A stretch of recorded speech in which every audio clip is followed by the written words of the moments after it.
When we talk about growth monitoring, we're not just talking about the weight. We're talking about weight, height, and the head circumference. We're not really huge in Nigeria on doing the head circumference or the height unless it's something that we think we have a need for.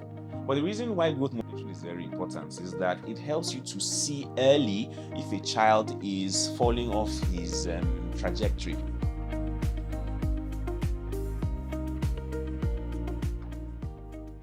Hello, everyone. It's Pediatrics To-Go, and once again, I'm taking over the scene.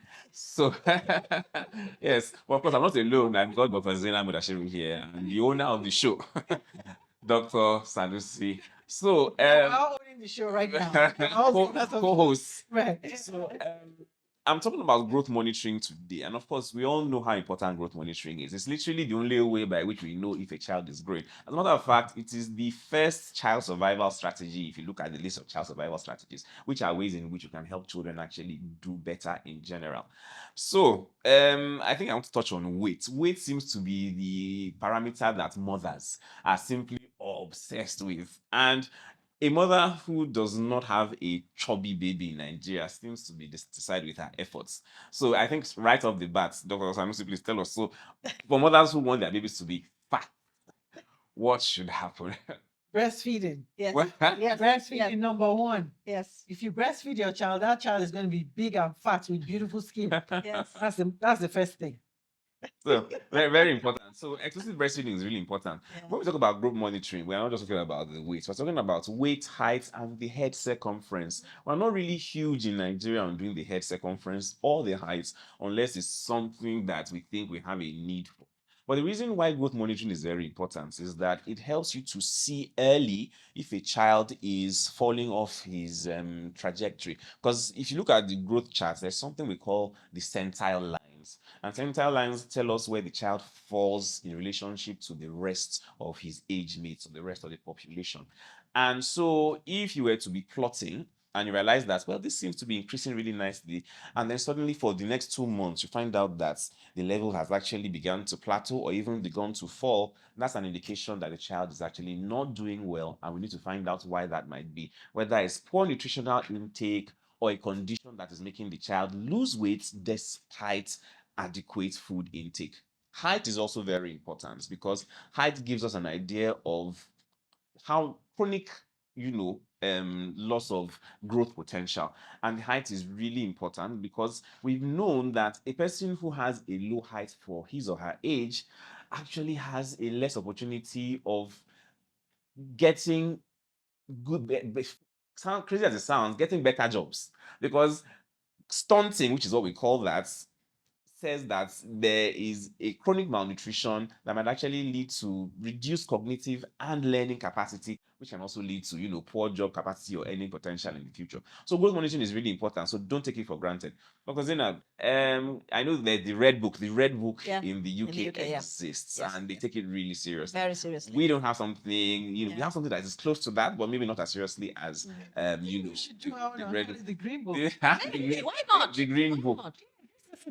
For the Yeah. But healthcare. it's taken very seriously. Yes, Exactly. To help, the health visitors are the ones that initially it's like the midwives, but then after a while the health visitors take over and they have to monitor the child. And obviously because they pick up quickly, if as you mentioned, if it's things are tapering off.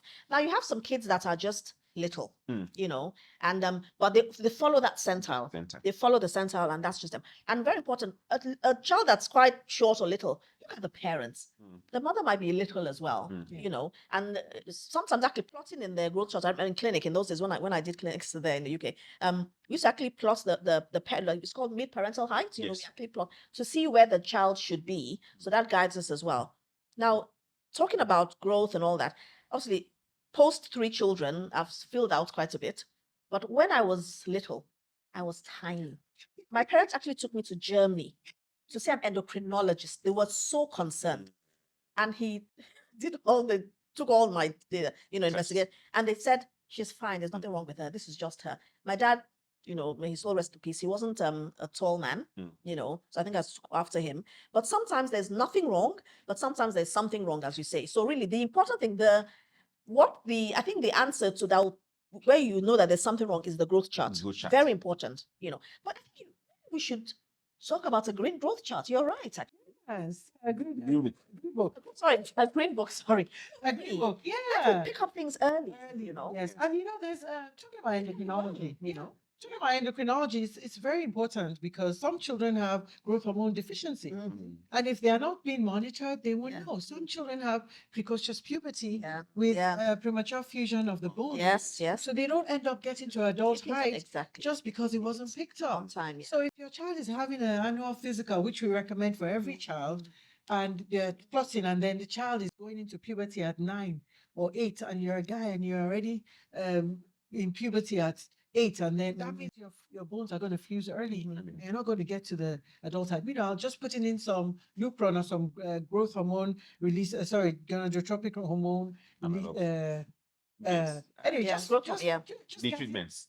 getting your endocrinologist to treat you with the appropriate treatment, because different treatments based on what the pathology is. So very important. If you have a child, even for our physicians listening, if you have a child that has growth delay and is falling off the curve, especially as a teenager, go get them checked. Do the bone age. When Yeah. you do bone age, it tells you if it's a constitutional growth delay, because the bone age will be equal to chronological age. Yeah. But if there's a delay if your bone age is advanced, Yeah. that child is going to fuse their bones early, and they're going to end up having a very short adult height. Height. Yeah. And the reality is that all this comes from simple measurement of height Yeah. and weight and Simple. growth. So, Simple and routine, which you're doing on a on regular a regular basis. So please take well baby visits seriously and make sure that they are measuring height, weight, and occipitofrontal head circumference, which indicates brain growth.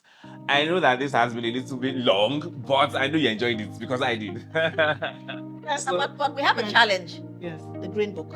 Yes. Let's look talk at that. about it. Let's Yes. let's we look have at to that. put that Yeah. out. Yeah. Right, yeah. Green books. Yeah. Until the next time we see you on Pediatrics To-Go, I hope you have a good one. All right. Thank you. Bye. Bye. Thank you.